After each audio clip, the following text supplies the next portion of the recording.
Vantage Avenger. Made in April 1982. It's purple flake sparkle finish, which it's just nuts. Never seen anything like it. It looks different in the video. I can see, look at it just now, than it does in real life. It's a really deep purple. But there we go. So bolt on neck. Vantage are pretty good. They tell you exactly when the serial number comes in. It tells you exactly what year it is. So this is April '84. So it's 35 next month. It's got a two-piece neck. I was expecting a one-piece, and it wasn't. So it's got a separate fingerboard. Just a one piece on the back, one on the fingerboard. Vantage brand tuners, which are absolutely smashing. Very nice. It's got a brass nut. I had the Brasso out last night because look at the bridge. It's super bright. It looks brand new. It looks like I've just put it on. This thing's 35 years old.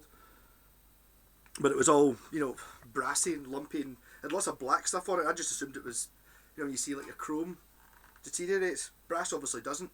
So if it's pure manky, just take it. I had to take it, strip it completely to bits, and then I spent last night. I watched all of Die Hard while I was with the Brasso out, just cleaning the bridge. But I kind of had an inkling when I got this.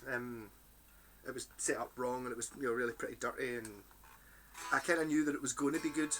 When you play these things, and the thing is, it played kind of all right.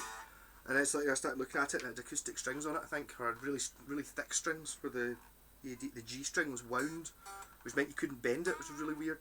A really high action because the truss rod needed adjusted, and I think it was just maybe it's one of these guitars that's been passed about. It was always good, but it's like nobody absolutely really loved it ever. It's like.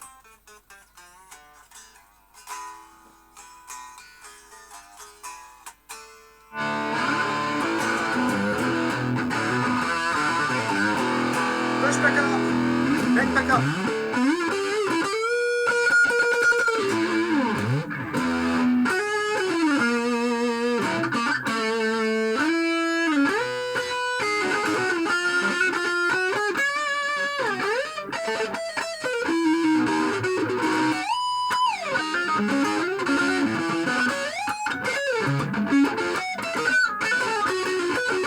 Still can't play that, no matter how good the guitar is. I just noticed an hour ago that actually the guitarist in Baby Metal's guitar isn't. His is a bit pinker than this, but it's the same sort of idea. So this will be my Baby Metal guitar. It's also coil split on both the tone pots. It's nice. That's neck taps, or splits, not taps. Bridge.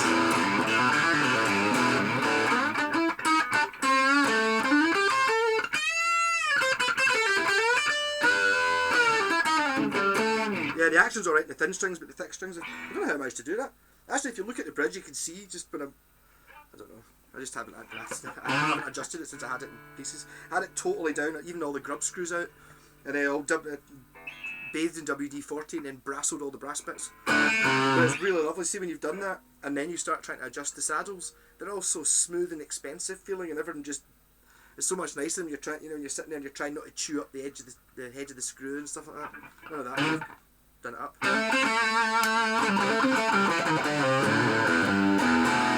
So we're still unsure. I'm going to get all my pals to see whether this is the original finish or not, whether it's someone's painted it. It's very, very well done, and it's got a very well done logo on top of the paint. If it is a refinish, it's kind of hard to tell. Mind you, I don't know. They didn't come in purple, apparently, so.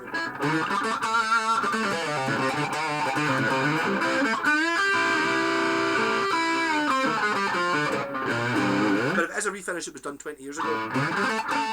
In fact, if it was a refinish, it was done 30 years ago, because I can't imagine anyone painting a guitar this colour outside the 80s.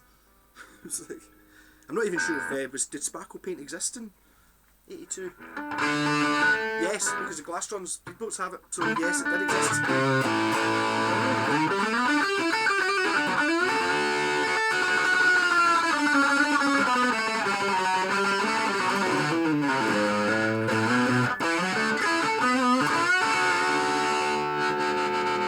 Yeah, so this is my favourite guitar of the month so far, I think. I swapped it for a guitar that I did up the last video I did was a sort of thin, a Strat with a gold scratch plate that I put lots of gold hardware on and put lots of switches in and then just set it up so it played really well. And someone offered to swap this for it. I did have to drive to Edinburgh to get it. There was a point where we were sitting there and it was like, right, okay, right, well, we wanted more for the guitar and it was like, I'm just not sure because I mean, they are really good guitars but they don't go for an awful lot of money. You know what I mean? So he was kind of borderline for just wanting to swap. I was like, and I said, I managed to get him down to, if we'll just post the guitars because he was in Edinburgh. You know, it's about an hour and 15 minutes away. And then I was going to pay for the postage for his and the postage for mine. And I was sitting there thinking, sitting at work thinking, hold on. I'm always quite worried when I post a guitar when the guy gets it damaged, but I'm getting one as well. So I'm worried it gets damaged. So I just drove to Edinburgh. Yeah, so I saved myself, I don't know, 25, 30 quid as well. So that was Monday. I was absolutely knackered Monday after doing that. And then I was didn't touch it again. Then Tuesday I stripped it down, started to take to bits. That's last night. And then tonight I went into town and bought strings. These incidentally are a new kind of elixirs. I rabbited on before about elixir strings and how they're awesome and they're brilliant on electrics. I'm not sure about the acoustic ones. Polyweb are the normal ones. Nope. Nanoweb are the normal ones. I think they're the cheapest ones. They're about 12 quid a set. And I was always saying you should, if you get, they're difficult to get. If you can get the Polyweb ones, which are a couple of pound more expensive, they've got thicker rubber coating on them, so they don't deteriorate the same way. They last forever. These are new. These are called OptiWeb. And they say on them, I don't know. Hold that. Not really. But it tells you. So your Polyweb, which are the ones I used to like, are tone warm, feel slick and fast. Whereas Nanoweb, which are the normal ones, they've got a bright tone and a smooth feel. And these are the OptiWeb, which have a crisp, a crisp tone and a natural feel. Yeah, so I don't know. This is probably somewhere between the two.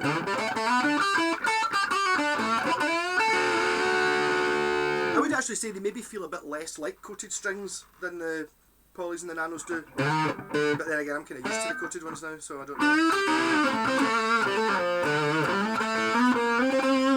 Yeah, so next couple of weeks I'm going to be playing this and I'll get it all tightened up and everything ready to rock. See, I always just think I'll leave it, but even now I'm sitting here, I'm going, the E, A and D strings are just too high, just get the Allen key out and just... so I'll be doing that in about 30 seconds after I hit stop of this record button. So Vantage guitars. Made in Matsumoku, or this one is at this era. I had a Vantage Acoustics once before. It's the only Vantage I had. It was all maple. It was a Korean one. It was still very nice, but it wasn't at the Japanese level. Because this is exactly what when I put that guitar up for sale, the Stratocaster with all the switches. I put in a, want money, but if anyone's wanting to trade me something, I don't want FX pedals. If you've got something 80s and Japanese, and someone offered me, it was a PV or something, I said it wasn't weird enough, and then the guy said, here, I've got this, and it's like, yep, 80s Japanese and weird enough, and then it's Purple Flake, rocking.